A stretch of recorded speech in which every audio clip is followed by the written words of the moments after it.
అందరికీ హాయ్ అండి. Welcome back to my channel. ముఖ్యంగా ఈరోజు మన వీడియో వచ్చేసి ఆంధ్రప్రదేశ్ ప్రభుత్వం అయితే ఎవరైతే ఉచిత ఇంటి స్థలాల కోసం ఎదురు చూస్తున్నారో వారందరికీ కూడా ఒక మంచి శుభవార్తనైతే చెప్పిందండి. ప్రస్తుతానికైతే మనకి ఉచిత ఇంటి స్థలానికి సంబంధించి అప్లికేషన్‌లు అయితే తీసుకుంటున్నారు. ఆన్‌లైన్ కూడా ప్రాసెస్ అయితే స్టార్ట్ అయితే అయ్యింది. చాలా చోట్లయితే ఆన్‌లైన్ అనేది చేస్తున్నారు. అయితే ఇది పర్టిక్యులర్‌గా పేపర్‌లోని వాటిల్లోని అయితే వేయట్లేదండి. చాలా తక్కువ మందికే తెలుస్తుంది. అలాగే ఏంటంటే మనకి చాలామంది హౌస్ సైట్‌కి ఎక్కడ అప్లై చేసుకోవాలి? ఎలా అప్లై చేసుకోవాలి? డాక్యుమెంట్స్ ఏంటి? ఇలాంటివన్నీ కూడా అడుగుతున్నారండి. సో, ఈ వీడియోలో అయితే నేను మీకు క్లారిటీగా అయితే చెప్తాను. ఎవరైనా కొత్త వాళ్ళు చూస్తుంటే సబ్స్క్రైబ్ చేసుకోండి. ముఖ్యంగా వచ్చేసి మనకి ఈ ఇళ్ల స్థలాలనేవి ప్రభుత్వం ఇస్తుంది కాబట్టి ఆంధ్రప్రదేశ్‌లో ఖచ్చితంగా నివసిస్తున్న వారికే అయితే ఇది ఇస్తారండి. కంపల్సరీ మీరు ఎక్కడైతే ఇంటి స్థలానికి అప్లై చేసుకుంటున్నారో ఆ ఊర్లో ఓటర్ ఐడీ అనేది ఉండాలి. అది మాత్రం మస్ట్ అండ్ షుడ్ అండి. ఒకసారి అది గుర్తుపెట్టుకోండి. 18 సంవత్సరాలు దాటిన వారికి ఇంటి స్థలం అనేది ఇస్తారు కాబట్టి కంపల్సరీ వారికి అప్లై చేసే వారికి అక్కడ మీరు ఏ వీధిలో, ఏ వార్డ్‌లో అప్లై చేస్తున్నారు, ఏ ఊర్లో అప్లై చేస్తున్నారు, ఏ జిల్లాలో అప్లై చేస్తున్నారు, అవన్నీ కూడా కంపల్సరీ ఓటర్ ఐడీ ఉండి మీరు మీరు చెప్పే వార్డ్ గాని, మీరు చెప్పే వీధి గాని అక్కడే మీ ఓటర్ ఐడీ కూడా ఉండాలి. ఇది మస్ట్ అండ్ షుడ్ అండి. లేకపోతే ఇబ్బంది పడతారు. ముఖ్యంగా వచ్చేసి చాలామంది అసల అప్లికేషన్స్ తీసుకుంటారా అని చాలా వెయిట్ చేశారు. ఇదంతే మంచి శుభవార్త. ఎందుకంటే మా దగ్గరైతే తీసుకుంటున్నారు ప్రస్తుతానికి.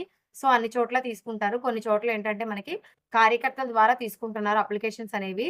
సో, మీరు ముందుగా వెళ్లి మీ వార్డ్‌లో ఉన్న కార్యకర్తలు గాని లేదా కౌన్సిలర్స్ అంటే ఇదివరకు గెలిచి ఆ తర్వాత మెంబర్స్‌గా ఉండిపోతారు కదా! ప్రెసిడెంట్స్‌గా పార్టీ తరపున అలాంటి వారి దగ్గరికెళ్లి మీరు కనుక్కుంటే అప్పుడు మాత్రం మీకు 100% పనైతే అవుతుందండి. అదొకటి గుర్తుపెట్టుకోండి. ఇది కంపల్సరీ మనకి తెలిసిందే. అందరికీ తెలిసిందే. కానీ మరొకసారి చెప్తున్నాను. ముఖ్యంగా వచ్చేసి మనకి కంపల్సరీ ఆధార్ కార్డ్ ఉండాలండి. మీ ఏ ఊర్లో అయితే అప్లై చేస్తున్నారో ఆ ఊర్లోనే మీరు ఏ వార్డ్‌లో ఉంటున్నారో ఆ వార్డ్‌లోనే ఉండాలి. అలాగే మనకి కంపల్సరీ ఓటర్ ఐడీ అనేది ఉండాలి. అలాగే రేషన్ కార్డ్ అనేది కంపల్సరీ ఉండాలి. ఇంట్లో ఎంతమంది ఉంటే అంతమంది ఆధార్ కార్డ్‌లు కూడా కలిపి స్టాంప్ చేసి ఇవ్వండి. అదే పిన్ చేసి ఇవ్వండి. ఒక ఫోటో అయితే ఇవ్వండి మీది. ఎవరి పేరు మీద అప్లై చేస్తున్నారో వాళ్ళు. అలాగే మీరిప్పుడు ఉంటున్న ఇంటి యొక్క కరెంట్ బిల్లు కూడా ఇవ్వండి.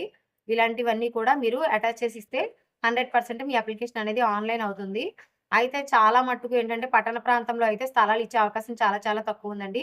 TIDCO houses last time government ఏం చేసిందంటే టిడ్కోలో కొన్ని ఇళ్ళు క్యాన్సిల్ చేసి అవి చాలా మందికి మనకి సైట్స్ అయితే ప్రొవైడ్ చేశారు. ఇప్పుడు ఏ అపార్ట్మెంట్స్ అయితే ఖాళీ అయిపోయాయో అలాంటి అపార్ట్మెంట్స్ నిర్మించి సో, ఎవరైతే ఈ కొత్త ఇంటి స్థలం కోసం వెయిట్ చేస్తున్నారో వారందరికీ కూడా ఇవ్వాలనేసి గవర్నమెంట్ యోచిస్తున్నట్లయితే సమాచారం. పూర్తిగా తెలీదు. ఇదైతే కొంతవరకు అయితే నిజమయ్యే అవకాశం ఉందని 100% అయితే మనకి అవగాహన అయితే ఉందండి. సో, పట్టణ ప్రాంతంలో అయితే కంపల్సరీ టిడ్కో ప్రాంతంలోనే ఇచ్చే అవకాశం ఉంది.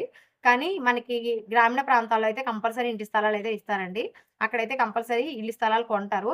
కొంచెం తక్కువ రేట్ ఉంటాయి కాబట్టి పట్టణ ప్రాంతంలో నివాసయోగ్యంలో ఉన్న ప్రాంతంలో ఇళ్ల స్థలాలు కొనాలంటే చాలా కాస్ట్ అవుతుంది కాబట్టి ఆల్రెడీ ఉన్న టిడ్కోలో క్యాన్సిల్ అయిన అపార్ట్మెంట్స్ అన్నీ కూడా మళ్ళీ నిర్మించి అవి ఇస్తే గనక ఖర్చు తగ్గుతుందని గవర్నమెంట్ యోచిస్తున్నట్లయితే చిన్న సమాచారం. సో, ఆహ్, మీకు మీకేమనిపిస్తుంది? పట్టణ ప్రాంతంలో టిడ్కోలో ఇస్తారనిపిస్తుందా? గ్రామీణ ప్రాంతంలో టిడ్కోలో ఇస్తారా? ఇలాంటి ఏమైనా సందేహాలుంటే గనక ఒకసారి కామెంట్ సెక్షన్‌లో చెప్పండి. 100% పట్టణ ప్రాంతం వాళ్ళకైతే మనకి టిడ్కోలో వచ్చే ఛాన్సెస్ అయితే ఉన్నాయి. 99.99% కానీ గ్రామీణ ప్రాంతంలో అయితే స్థలాలైతే ఇస్తారు. ఇప్పటి వరకు ఎవరికైతే జగన్ పట్టాలిచ్చారో వారందరికీ కూడా కట్టుకోవడానికి లోన్ ఏదైతే ప్రొవైడ్ చేస్తాం కట్టుకోండి అని చెప్పేసి కూడా చెప్తున్నారండి. మనకైతే వార్తల్లో కూడా వస్తుంది. మా జిల్లా వార్తల్లో కూడా సేమ్ వచ్చింది. నేను మీకిక్కడ క్లిప్ పెడతాను ఒకసారి చూసుకోవచ్చు. జగలిచ్చిన పట్టాలు ఉన్న వాళ్ళు ఎవరైనా సరే ఇల్లు కట్టుకోవాలంటే మీరైతే స్టార్ట్ చేసుకోవచ్చు. గవర్నమెంట్ అయితే మనకి అంటే 1,80,000 ఆ గవర్నమెంట్ ఇస్తారని కదా! మళ్ళీ ఈ గవర్నమెంట్ క్యాస్ట్ వైస్‌గా ఒక బీసీలకి 50,000 ఎస్సీలకైతే 70,000 ఎస్టీలకైతే రూ. 1,00,000 ఇలా ఇస్తానండి. సో, ఇవన్నీ కలుపుకుంటే మళ్ళీ మనకి 2,00,000 పైనే వస్తుంది. ఎవరైనా కట్టుకునేవారుంటే ఆ ప్రాసెస్ కూడా ప్రస్తుతానికైతే సచివాలయాల్లో చేస్తున్నారు. సో, అందరికీ కూడా ఆల్ ది బెస్ట్ అండి. ఇంకా ఏమైనా డౌట్స్ ఉంటే కామెంట్ సెక్షన్‌లో తెలియచేయండి. బై.